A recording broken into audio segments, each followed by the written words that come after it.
The Hobbit, An Unexpected Journey. This is a game that clearly has been conceived in conjunction with the recent movie. A game for 1 to 4 players. This is a cooperative game that can be played, yes, by one player in solitaire. Ages 15 and up, but I believe that this could be much lower. The game is really easy. A much younger gamer will be able to play it. Game designed by Rainer Nizia. Board game, but I personally am not convinced at all that this is a board game to me. This is a dice game. Even though, yes, it comes with boards that are used to organize cards and tiles that you use in the game.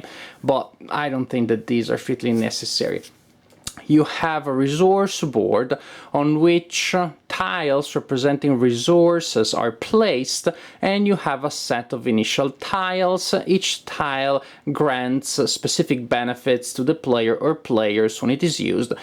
When you play the game, you simply learn what those symbols are.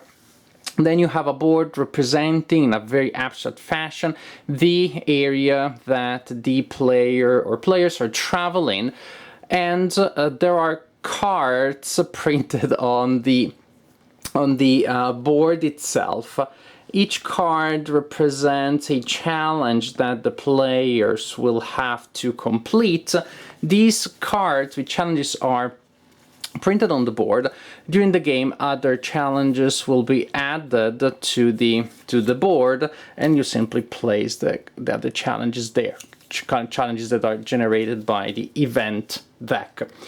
You have resources here. These resources are placed face down, the board 1 resources, and they're not used as resources as you travel through board 1. They are used as a timer.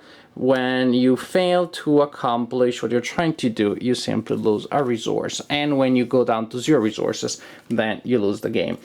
If you manage to complete all of the challenges on your board, including the challenges that will be generated by the event deck, then you complete this board. The resources that you still have at this point are transferred to the other board, well, the board for the resources that you have available.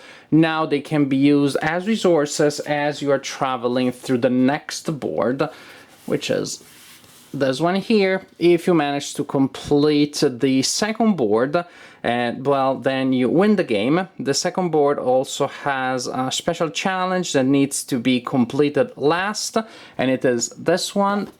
I can try to escape from the eagles.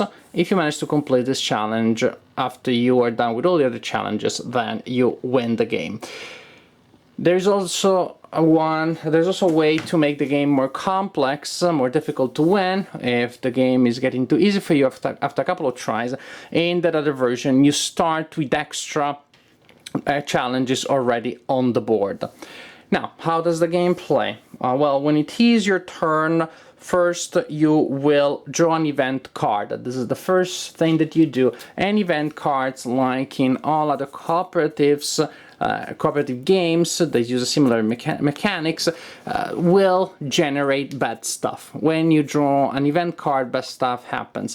It may be that a new challenge is added to the ones that you have to complete before you can complete a board and move on. Other bad effects may happen, instant effects that you have to resolve immediately, limitations that will prevent you from using resources and other types of advantages in a turn. Just bad stuff. Then you roll these 4 dice, the 4 white dice. They're all identical, and they have the same symbols that you find on the board. You roll the dice and you see what you got. What do we get there? We got a bunch of rabbits, a bunch of weapons, and a bunch of I guess that's a wizard. Is that Gandalf? Is that supposed to be Gandalf? Anyways, once you have your results, you can choose to save some of your dice and to allocate them to challenges. You pretty much have to produce the same sets of symbols that are on the challenges to pass a challenge. For example, here I have 4 rabbits. I could simply allocate them here, and I already know that I will pass that challenge. I could also choose to allocate them differently. I have some hammers here, and suppose I decide to place them there because there are some hammers there, but those are not enough symbols to pass that challenge. After you have allocated any, all, or none of your dice, you roll the die or dice that you have not allocated yet, look at the result, and try to allocate that. At this point, well, also in other parts of the turn, you can choose to use extra resources. Some resources may come from the resource tiles that you receive at the beginning of the game, but a very important resource, a very important source of help for you will come from the dwarves and from Bilbo. These are tiles representing the characters in the game, all the characters in the book and the movie, and some of these tiles are assigned to the players at the beginning of the game. Others can be acquired during the game by completing challenges successfully. And different dwarves can offer different types of advantages when the player that owns a dwarf plays that card, places it in the pool of dwarves that are not available at the present time. For example, some dwarves will allow you to roll the golden die, the yellow die, which is particularly powerful. Some cards will allow you to, will produce extra symbols. Some dwarves allow rerolls. Some other cards have special benefits. For example, Philly allows to double the value of a single white die. Keely allows you to choose the result on a white die. So, after you have allocated your dice and you have used all of the effects that you are able to and you choose to, you see how many challenges you complete. It may be 0, it may be 1, it may be more than 1. For each challenge that you complete, you place a quill on the challenge that you completed. Hooray, good for you. In this case, for example, I don't have enough, but suppose that between resources and dwarfs, I'm able to produce the missing symbols. For example, I decide to play these two cards together. Now I have enough red symbols from the tiles, enough from the dice. I complete that challenge too, and I place the quill there too. That is great, also because this challenge here, when completed, gives me an extra benefit, which allows me to get a dwarf of my choice from the pool of dwarfs that are available, those that have been played or simply had not been allocated at the beginning of the game. However, if you did not complete a task, well, then that is bad. If you did not place any quill on the board, if you did not complete any mission, then you lose a resource from these ones here.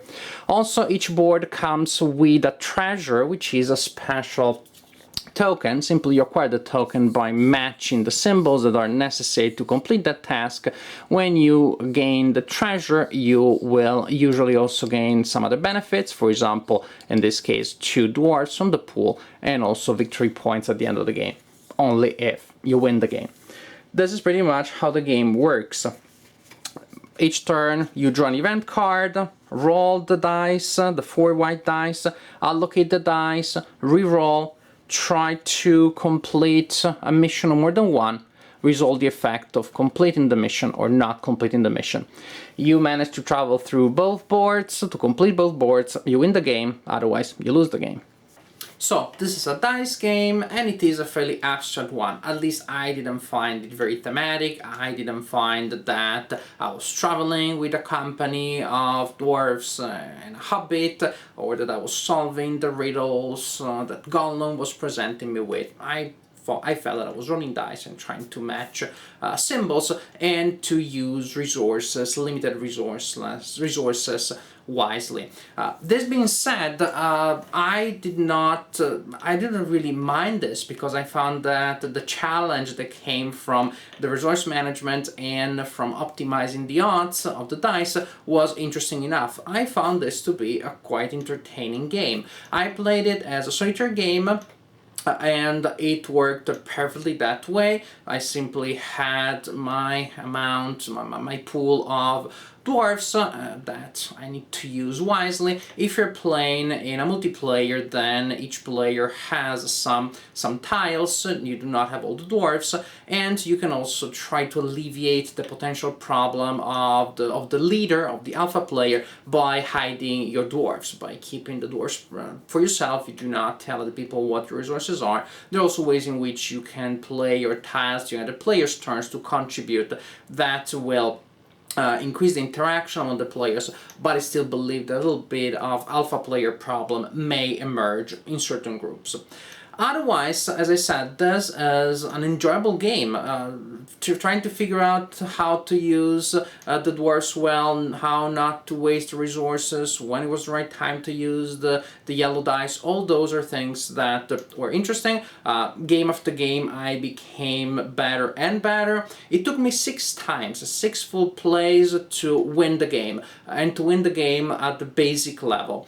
Now I see how once you figure out certain things, which I'm not going to tell you so I don't give any spoilers, but if you're curious about strategy, let me know, send me a private message. In any case, after you figure out a couple of things, the game becomes easier, but there are a lot of ways in which you can make this game harder by removing cards from the event deck and placing them face up on the board at the beginning of the game as challenges that are already there. This way, not only do you have extra challenges to start with, but what is more important is that the event deck, for the same reason, is thinner. And actually something that is important is that when the event deck is depleted, well, you don't have to worry about challenges each turn, about new events and best stuff happening each turn. Hooray! Yes, but if the event deck is depleted each turn, you lose a resource card. So actually the timers start ticking very fast.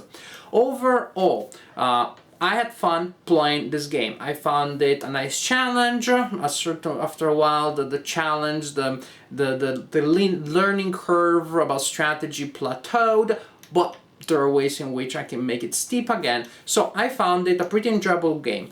Not much of a theme there, pretty much nothing to do with The Hobbit, the movie, or the book, in my opinion, but a game that if you enjoy cooperative games, if you enjoy dice games, you may enjoy too.